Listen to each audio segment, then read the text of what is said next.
Baik, terima kasih pemirsa Anda masih bersama kami dan Mensaku. Alhamdulillah kita sampai di segmentasi tanya jawab yang insya Allah akan melengkapi tema bahasan kita yaitu tentang masalah perpecahan. Pertanyaan pertama dari Bapak Hasan, silakan dijawab oleh guru kita Kiai Muta'ali. Tafadhol. Baik, pertanyaannya bagus dan dalam ya.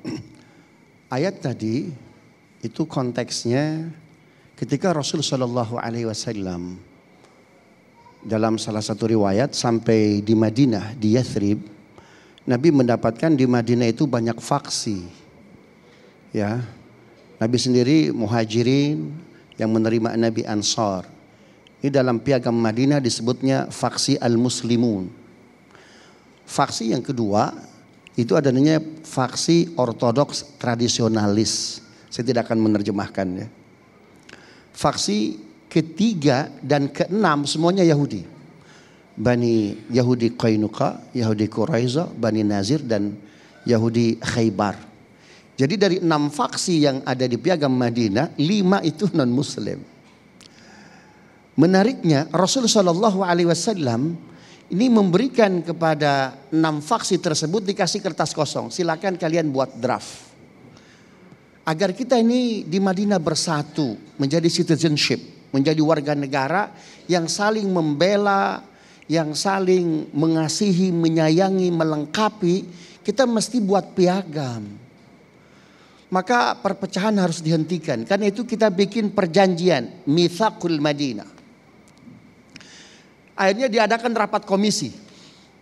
Kalau kita biasanya, kita membuat draftnya udah siap. Itu biasanya kalau gitu diarahkan itu. Ini draftnya kertas kosong. Silakan Anda nulis sendiri. Diadakanlah rapat komisi. Subhanallah. Setelah rapat komisi biasanya ada apa? Sidang pleno. Umat Islam Ansar Muhajirin diberi kesempatan terakhir oleh Nabi. Yang pertama berbicara kelompok ortodoks tradisionalis. Faksinya Aus dan Khazraj. Itu masih sengketa satu dengan yang lain. Ya. Kemudian komisi Bani Qainuqa ternyata dia menyerang Yahudi yang lain. Komisi Bani Nadir menyerang Quraiza. Komisi Quraiza menyerang Khaybar dan begitu seterusnya. Satu dengan yang lain saling menyerang. Coba. Maka Nabi Shallallahu Alaihi Wasallam ya itu sebagai faksi terakhir apa kata Nabi? Kita ini umat yang satu. Karena itu dari 47 pasal dalam piagam Madinah, pasal pertama, inna hadhihi ummatukum ummatun wahidah. Kita ini umat yang satu.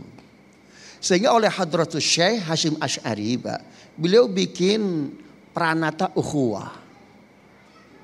Ya. Ada memang paling tinggi namanya ukhuwah basyariyah. Kadang kan di situ ada kemanusiaan, ada insani. Ya ayuhan nas inna khalaqnakum min dzakari wa untha wa ja'alnakum syu'uban wa qabaila lita'arafu. Berbangsa-bangsa, beda agama, beda budaya, tapi lita'arafu. Yang kedua namanya ukhuwah wataniyah. Nah, piagam Madinah ini ukhuwah wataniyah. Karena ada Yahudi, ada Nasrani, ya, ada al-muslimun. Jadi piagam Madinah pasal pertama ya, itu bagaimana 6 faksi bisa bersatu, Pak. Muslim ketika itu minoritas.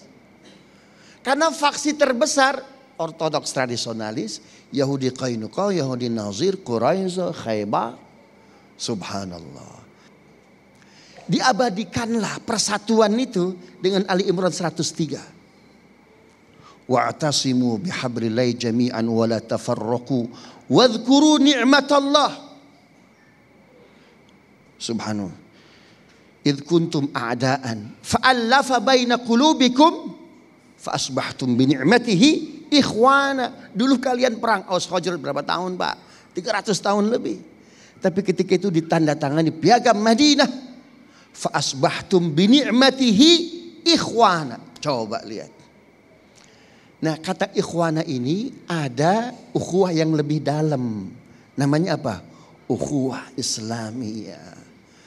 Untuk membangun ukhuwah yang lebih tinggi, ukhuwah ini yang mesti kita perkuat dulu ini. Dan ukhuwah ini pernah dibuktikan dalam sejarah Islam. Ketika Nabi tiba di Madinah terjadi resesi.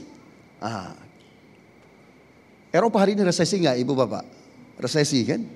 Susah beli gas. Nanti Desember ini orang Eropa bisa kedinginan ini. Bisa mati dalam kondisi kedinginan mereka. Subhanallah. Itu orang-orang Yahudi melakukan rush money. 80% keuangan Yahudi ditarik dari lembaga-lembaga keuangan Madinah. 80%. Kita nggak usah banyak-banyak Pak. Ya, bank sentral. Keuangannya diambil 30%. Gimana Mas Agung? Goyang nggak? Goyang. Ini 80%. Dengan harapan, kata orang-orang Yahudi, Madinah finish. Prophet Muhammad finish. Agar Nabi nggak kerasan di Madinah. Agar orang Ansur, ternyata kita salah ngundang Nabi ke Madinah. Subhanallah. Tapi ternyata resesi yang diprediksi oleh orang-orang Yahudi gagal total. Ini 30 SKS Mas Agung. Nampaknya kita perlu ada segmentasi atau episode berbicara tentang ini. Menarik sekali Yai Muta'ali. Terima kasih atas jawaban yang sangat lengkap tadi. Selanjutnya kita persilakan kepada Ibu Emma. Ibu Erna, baik. Yang akan dijawab oleh Ustadz Said Kutub. Bismillahirrahmanirrahim. Assalamualaikum warahmatullahi wabarakatuh. Saya izin memperkenalkan diri, nama saya Erna Tamher dari Ketua Perempuan Front Pemuda Muslim Maluku. Izin pertanyaan Pak Ustadz, apakah perang yang terjadi sesama Muslim lepas dari syariat Islam? Dan apakah memang begini ajaran Islam membela agama dengan saling membunuh antara umat? Terima kasih. Insya Allah, ini pertanyaan yang sangat luar biasa. Silakan Ustadz Said Kutub. Ya, antara sesama saudara ini. Baik, ya jadi Masya Allah, tabarakallah, pertanyaannya luar biasa. Jadi kita dilarang oleh Allah Subhanahu wa taala dan Nabi Muhammad sallallahu alaihi wasallam bahwa darahnya kaum muslimin itu haram ditumpahkan. Kita harus menjaga, menghargai, merendahkan, apalagi mengambil nyawanya nggak boleh. Apalagi terjadi peperangan dan sebagainya. Kecuali mereka dizolimi oleh orang-orang yang menzoliminya. Sebagaimana di zaman Nabi Muhammad sallallahu alaihi wasallam. Ini perhatikan. Walaupun kita sudah melewati bulan Rabiul Awal, di mana bulan Rabiul Awal itu lahirnya, hijrahnya, wafatnya baginda Nabi Muhammad SAW, namun keteladanan, sifat, akhlak Nabi Muhammad SAW tidak akan pernah habis sampai akhir zaman. Semakin digali semakin dahsyat itu kepribadian Nabi Muhammad SAW. Nabi saat perang saja, perhatikan nih, saat perang Uhud. Berapa yang dibunuh oleh Nabi Muhammad sallallahu alaihi wasallam? Hanya satu orang. Itu juga karena orang ini ingin membunuh Nabi Muhammad sallallahu alaihi wasallam. Betapa sayangnya Nabi Muhammad kepada umatnya. Maka perbanyaklah kita salawat kepada Nabi Muhammad sallallahu alaihi wasallam. Begitu cintanya, begitu dalam.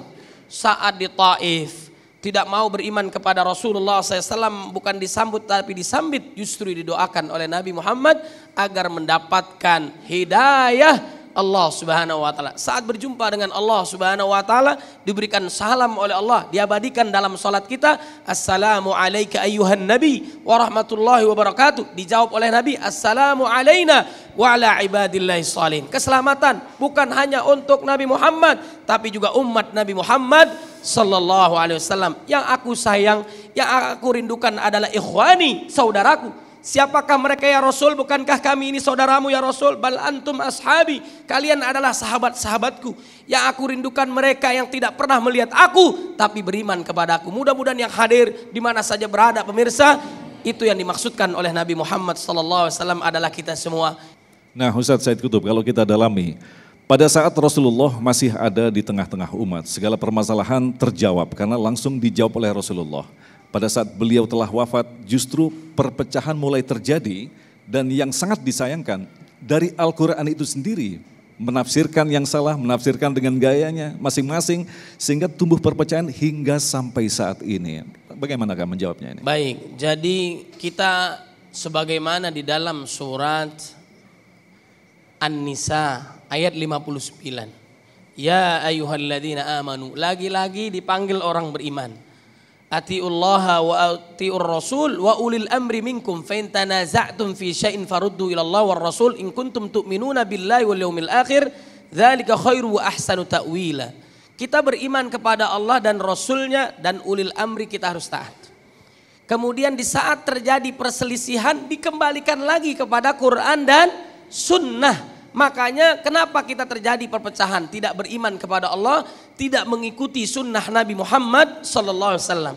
Nanti kata Nabi, ada 73 golongan yang terpecah belah. Satu yang akan diselamatkan oleh Allah Subhanahu wa taala. Apapun kelompok kita, kullu hizbin bima ladaihim farihun. Masing-masing menyelamatkan dirinya dan sebagainya. Yang terpenting warna kulit kita, suku bangsa kita dan sebagainya. Yang membedakan kita adalah ketakwaan kita kepada Allah Subhanahu wa taala. Inna akramakum indallahi atqakum. Jadi memegang Quran dan sunnah inilah yang benar. Kalaupun ada kekeliruan, ada kesalahan, coba ditinjau. Guru bisa salah, murid bisa salah. Bagaimana Quran dan sunnah menilainya? Nah, ini diajarkan oleh baginda Nabi Muhammad sallallahu alaihi wasallam. Ini tidak akan terjadi kalau kita berpegang teguh kepada Al-Quran dan sunnah Nabi Muhammad sallallahu alaihi wasallam. Baik, terima kasih. Kita lanjutkan lagi penanya selanjutnya Bapak Samsul. Ada Bapak Samsul ya? Maskernya tolong diturunkan. Bismillahirrahmanirrahim. Assalamualaikum warahmatullahi wabarakatuh. Perkenalkan, nama saya Samsul Ma'arif. Yang saya ingin bertanya adalah bagaimana cara mendamaikan orang yang berselisih yang diajarkan agama Islam seperti apa? Baik. Terima kasih. Pertanyaan sangat menarik sekali. Insya Allah kita akan jawab dalam segmentasi selanjutnya. Tetaplah bersama kami dan Majelis Aku yang dipersembahkan oleh Sarung Wadimor. Tentu sarung kita.